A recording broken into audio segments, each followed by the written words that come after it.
बकरीद के दिन कुर्बानी जहां होगी वह सार्वजनिक स्थल नहीं होगा, जो निर्धारित स्थल और पहले से चली आ रही वहीं पर होगा। ये स्थान कोई सड़क, कोई चौराहा या कोई ऐसा सार्वजनिक पार्क या कोई ऐसा स्थल न हो जहां को लेकर के अनावश्यक विवाद हो। स्वच्छता को, सैनिटाइजेशन को जहां प्राथमिकता के आधार पर आगे बढ़ाना होगा। कावड़ यात्रा के लिए भी हमें कावड़ संघों के साथ, कावड़ संघ हैं बने हुए हर एक जगह, शासन की जिम्मेदारी बनती है वहां पर सुविधा देना और सुरक्षा का बेहतर माहौल देना। कोई भी पर्व और त्योहार हो परंपरागत तरीके से हो। मुहर्रम के अवसर पर भी मुहर्रम से जुड़े हुए जो अलग अलग ताजिया लेकर के जाते हैं उनके साथ पहले से संवाद होना चाहिए। कहीं भी कावड़ यात्रियों का और मुहर्रम के जुलूस आपस में टकराने की नौबत ना आने पाए।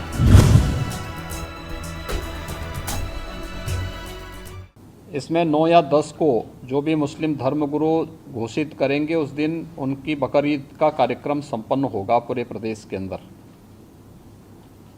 और 14 जुलाई से लेकर के लगभग श्रावण पूर्णिमा तक यह पड़ेगा। 12 अगस्त को रक्षाबंधन का पर्व भी पड़ेगा। प्रत्येक सोमवार के साथ साथ जिस दिन महाशिवरात्रि का आयोजन होगा उस दिन सभी देवालयों में भी भीड़ भाड़ होगी। 31 जुलाई से लेकर 12 अगस्त तक अयोध्या का सावन मेला भी है। 2 अगस्त को नाग पंचमी का भी पर्व पड़ेगा और 31 जुलाई से 9 अगस्त के बीच में मुहर्रम भी है। देखिए, सभी आयोजन एक दूसरे के साथ जुड़े हुए हैं। मुहर्रम के दौरान तृतीय सोमवार 1 अगस्त को पड़ेगा, चतुर्थ सोमवार 8 अगस्त को पड़ेगा। रक्षाबंधन का आयोजन भी इस दौरान है और श्रावण पूर्णिमा 12 अगस्त को पड़ेगी। ये नागपंचमी, रक्षाबंधन और जो 2 सोमवार भी इस दौरान पड़ेंगे। इस दिशा से इसकी कार्य योजना बनाने के लिए जो हम लोगों ने धर्मगुरुओं के साथ संवाद बनाने की कार्रवाई को विभिन्न अवसरों पर अपनाया है, उसको हम पहले से ही तैयारी कर लें और बहुत सारे जनपदों ने इस पर अपना कार्य प्रारंभ भी किया है। और मुझे लगता है कि हमें इसको एक निरंतरता देनी चाहिए। संवाद बनाने में कोई भी किसी भी प्रकार की कोई समस्या नहीं होनी चाहिए।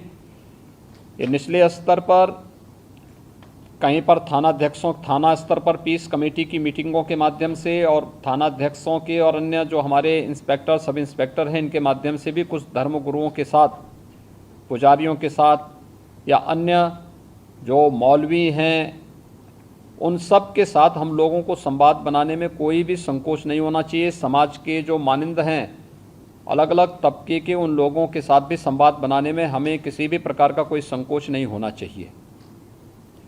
दूसरा, उससे ऊपर भी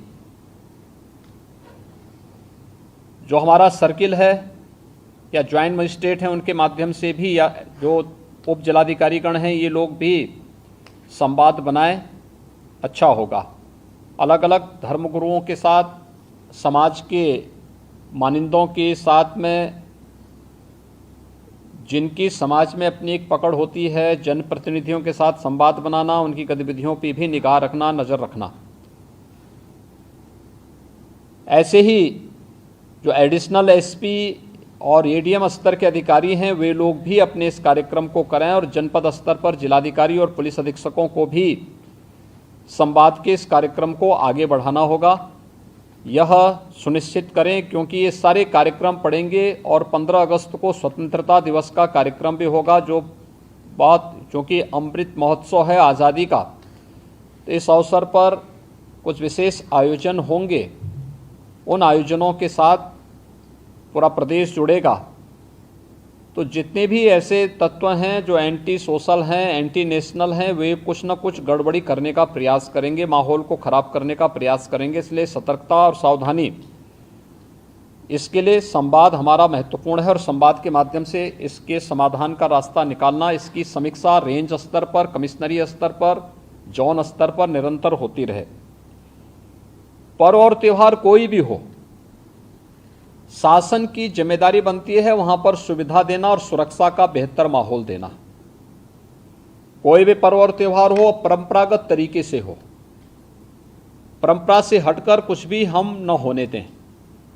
आयोजकों के नाम नोट करें, आयोजकों से हम लोग एप्लीकेशन जरूर लें और उनसे सुनिश्चित जरूर कराएं।